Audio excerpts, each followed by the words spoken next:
Let me start this off by asking the most important question. Do you believe in aliens?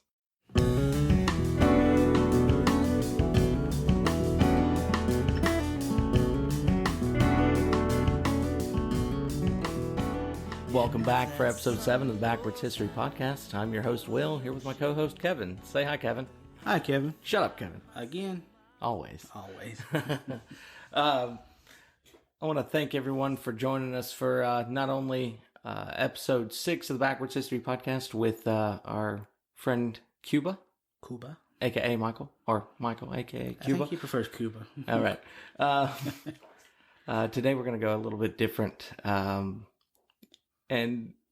I'm sure none of you will expect this, but I'm sure the episode title is going to give it away.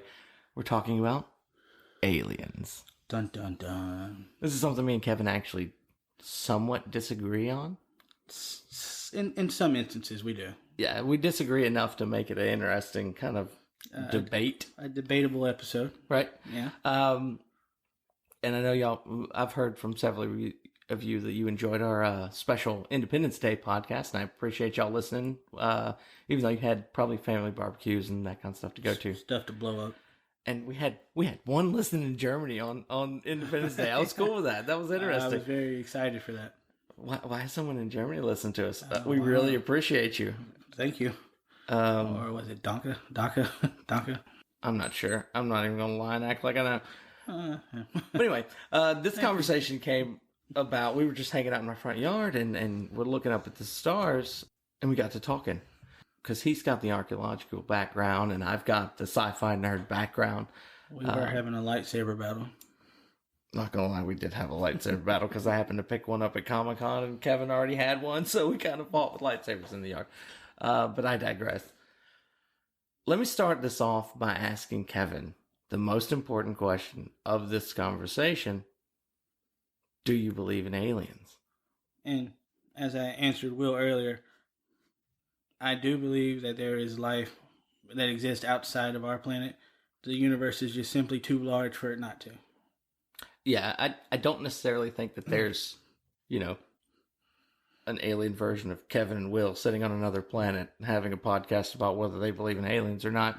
And not necessarily to this point, but there's life of some kind, whether it's single cell organisms or something. I believe that even looking in the night sky here close to the city where we have a lot of, Light pollution. Yeah, from the city and from neighborhoods and things like that, you can still see a ton of stars. It's naive to think that we're the special case. All right. There's got to be at least one. I mean, if our galaxy or the universe or what have you is infinite and constantly growing, not necessarily growing, expanding. Right, it's expanding. We can't be the only ones. If there's 1% of 1% of those, just the stars that are visible from our planet, 1% of 1%, still a ton of stars. It's just a lot not known, not seen. Right. It's so massive. Light takes just too long to get somewhere.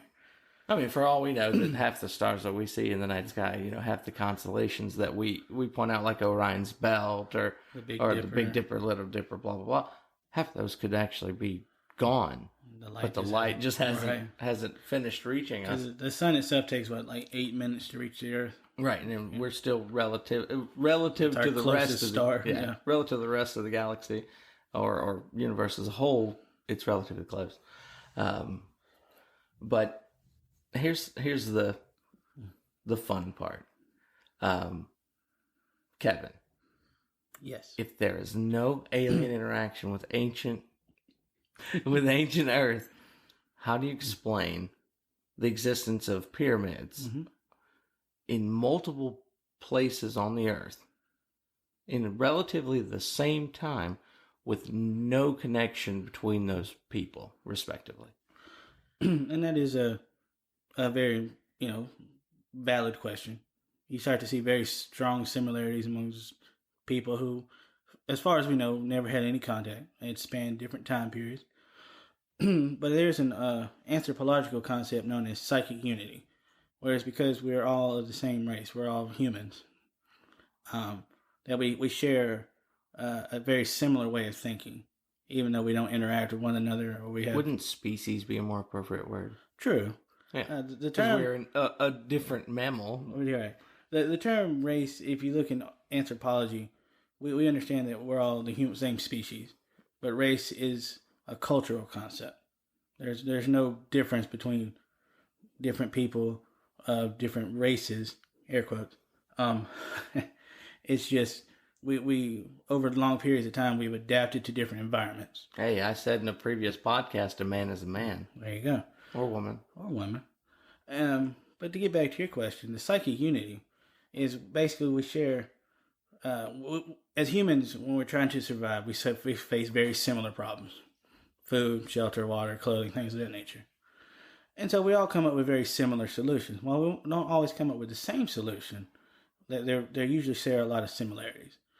And if you look at societies where they built pyramids or pyramid-like structures, while they do vary in great degree as far as architectural styles, they do share in common. They have to have a hierarchy of organized labor, government resources, something to organize large groups of people in order to complete these projects. You don't just find a small group of people building on these large, massive scales.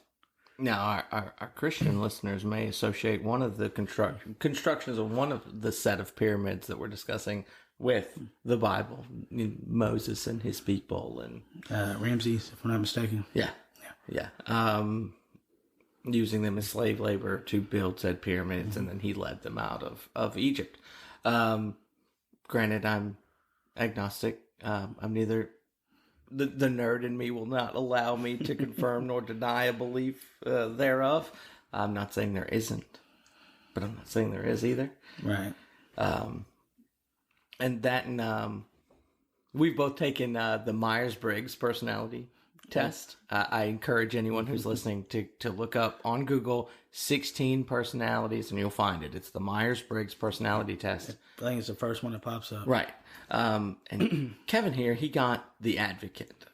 He sees the potential in others even before they see it in themselves, and he kind of tries to help them towards that goal. Right.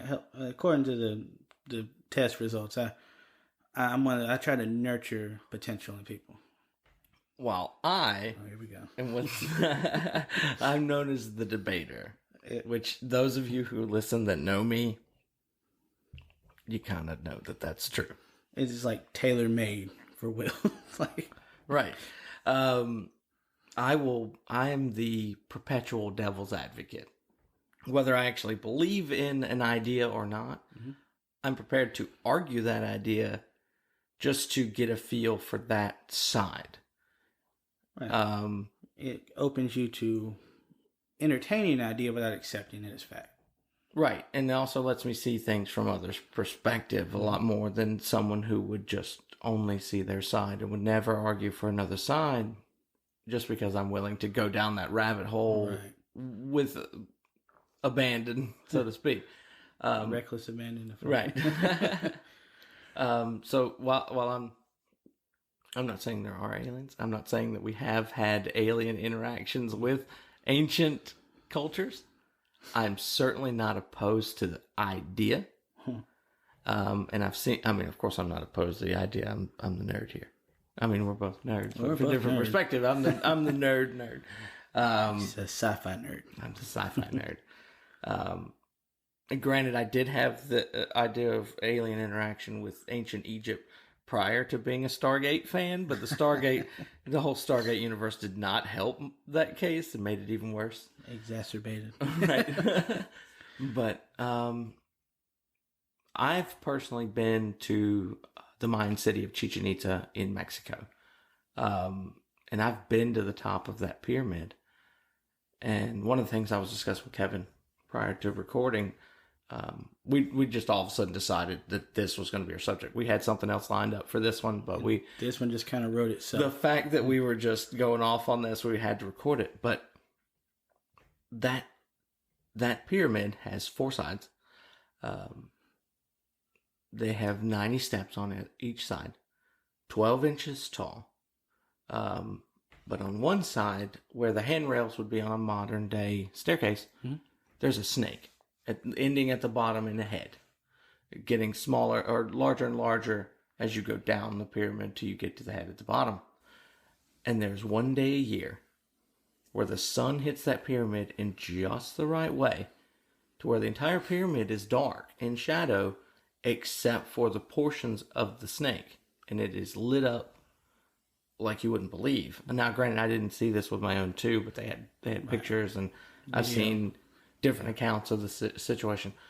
And my question to Kevin was, how in the world did these people from that long ago set that pyramid up exactly right and perfectly to get that to happen, especially considering that was not a quick build. That would have taken multiple generations of people to get that there. How did they even do that if there was no divine intervention or interstellar intervention, I guess, for the sake of the topic? And that goes back to another concept in archaeology, which is known as archaeoastronomy. And you see this in cultures throughout the world, throughout different time periods, where they build structures to line up with astronomical bodies, such as the sun, the moon, stars, things of that nature. Now, as far as down to the minute details, I really wouldn't be able to go into detail on that. It is a very complex and extraordinary process. Now, the Mayans were very advanced mathematicians.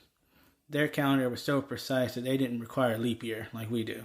To give you an idea of how good these people were when it came to measuring time, measuring the stars. Excuse me. But that is, you see these structures all throughout the world with archaeoastronomy where they line up with a certain astronomical phenomena. You got the pyramids, you got temples at Chichen Itza, you have Stonehenge, probably the most famous. Well, modern day Stonehenge has actually been found to have been moved from its original location or original setup. So I don't look at Stonehenge as true to form anymore. That one's it is iffy because it was, I guess, reconstructed would be the appropriate term. Because if you leave stone sitting for 5,000 years, they do tend to shift into the soil. True. But they were reconstructed and placed back to where they were thought to have originally been. So I would much rather them to have left it alone. Right. Well, it's a tourist attraction. So yes, but there's tourists like us who would rather stuff be exactly where it was. Oh, I'm a purist at heart. I understand. Right. But you see ancient cultures build all these different structures, mostly monolithic, to line up with these different astronomical phenomena in order to measure passing of time. Is the most commonly accepted theory. Knowing when to plant, when to harvest, things of that nature. So I guess that would lend itself to my next instance. If you look in the sky at Orion's belt, there are 3 stars. Middle one being the brightest, and the outer 2 being one lighter than the other, but both lighter than the middle star, and one is kind of offset. And then if you look at the pyramids of Giza, they are relative to each other.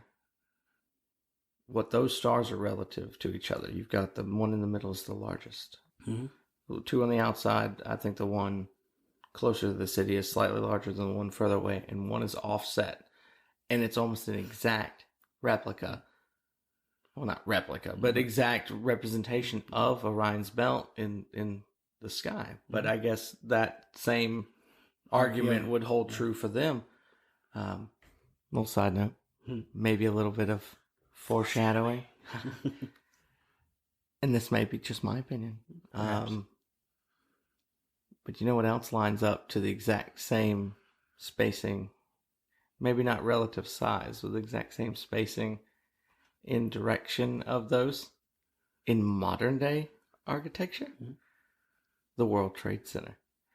Look at the 2 empty holes from where the towers 1 and 2 were, and where the One World Trade Center. One World Trade Center. Sorry, had to repeat that. In case you weren't listening. That's definitely foreshadowing. But they kind of sit relative to each other. And it's no secret that the Masons are heavy into American architecture. And the Masons are heavy into Egyptian symbology. It's sacred geometry. But that's for a future episode. We'll Perhaps talk about that later. Episode. Several. I'll just go ahead and warn you. Several. That's something that's always kind of made me wonder. There's all these things that are way beyond what people at the time. Mm-hmm. Of course, like you said in previous episode, you can't look at the actions of past people by today's lens. Mm-hmm. So saying that it's far beyond those people would be me kind of discounting their abilities. Right. When certainly in everyday life, we can definitely look at previous generations and know that they were way more capable than we were. I mean, our grandparents had to go get water from wherever. Yeah. They didn't have running water, didn't have air conditioning, and God, it's July in Mississippi, and we're all dying. And if it wasn't for AC, we would keel over. I couldn't imagine living in Mississippi without it. But they were capable of it. But that's because we grew up with it. They did not. Maybe it could be the same for well down the line. Right. And that is the one thing about I believe it's referred to as the ancient alien theory or theorist or whatever. All I can see in my head is the dude from Discovery Channel with his hands up. Aliens. With the crazy hair. Like, if I could make the symbol for this, that dude with his hands up with the Thug Life sunglasses, like George, Lord. I'd have him as the symbol for this episode and this episode alone, but I don't think that's going to happen. You might run into some copyright issues on that one. Yeah. But the thing about the theories, and I'm not one to casually dismiss any theory without first thoroughly researching and, as Will tries to do, advocate for both sides and try to understand. But it just, assuming that our distant ancestors weren't capable of creating these timeless monuments in some cases and achieving these great feats of engineering, it really does discount them and their creativity and their ingenuity and their imagination. And you lose something for them, because the whole ancient alien thing is, they basically came to this backwater planet and found these helpless primates and, basically took pity on them and helped them build things out of stone. And like, it's kind of insulting to the people of the past who did create these amazing works of art. It's only insulting if it's not true. And we don't know whether it's true or not. Well, that's a fair point. So that's like, and don't quote me on this. I know I saw it on Ancient Aliens when I watched it back in the day. But there was a hieroglyph of like something that looked like a plane. Oh, yeah. Why would they have a plane in a hieroglyph? There was this gold sculpture of it as well. It looked like a plane. Right. I believe I know the one you're talking about. I think Egyptologists determined it to be a bee or a bird or something.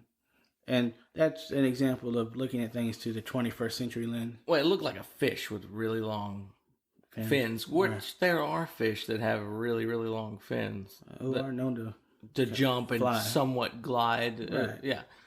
So, I mean, it could have been that. It could be that, but it also could be something else. And it's, for me, being the sci-fi nerd, it is a little bit more fun to not necessarily, I'm not necessarily discounting their capabilities. To think the what if. Yeah, the what if is so much fun, so much more fun than the what is. True. But again, it's difficult to navigate that line, and to see it for what it is and it'd be cool if it was like this, but right. But I can certainly understand looking at it like, well, that would be kind of cool. I mean, we have, as far as like modern day astronomy is concerned, we have Galileo to thank for that. Oh yeah, who was seen as a crackpot, as a heretic by the Catholic Church at the time, even sentenced to death. You get house arrest. Yeah, but he originally, they intended to kill him, and then they found out, okay, maybe he's not completely crazy. It's one of those things, if we kill him and he doesn't recant, then... But his only crime was saying that the Earth was not the center of the universe, was that the sun did not rotate around the Earth, but yet the Earth rotated around the sun, and everybody lost their minds. Well, the accepted theory at the time, I actually think went back to Aristotle, if I'm not mistaken, and the church just accepted his version of how the solar system, or his model, and what I believe geocentric was the terminology they used. And Galileo was like, no, this is heliocentric. The sun's the center. Right. And, it caused a rather large uproar. And I believe it wasn't until President Kennedy was elected that he actually officially apologized on behalf of the Catholic Church. Yeah, he was Catholic. Right. For Galileo, for their treatment of him. Of course, it was several centuries later. But just to let you know how fresh in the minds it was to people way after the fact. I mean, it's kind of appropriate for Kennedy to be the one to apologize because he was also the one pushing for us to get to the moon. Right. Here we are trying to, go to a celestial body, and we might need to do a little PR. But it wasn't really his place. He was the American president. He wasn't like the Pope. Right. The Pope should have said something more than Kennedy. And that was a lingering fear in American politics for almost all the way back to the beginning, is their fear of having a Catholic president because they feared his loyalty was more to the Pope than to his country and to his fellow Americans. Reasonable. Right. But that's several episodes we could do right there. Or we could do a lot on the Vatican alone. Without Interaction with any other right. culture or government or anything else. Because the Vatican is the only country recognized by the UN and the United States that's also a religion. Where the church and the government are one. One entity, yeah. But that's future. That's way down the line. Oh, it's way down there. But what we want you to do now is go to our Facebook page. It's the Backwards History Podcast group. It's an open group. You should just be able to request membership if it's even necessary, and anyone will accept it. I think it's open for everyone. Mm-hmm. I'm going to be posting a poll.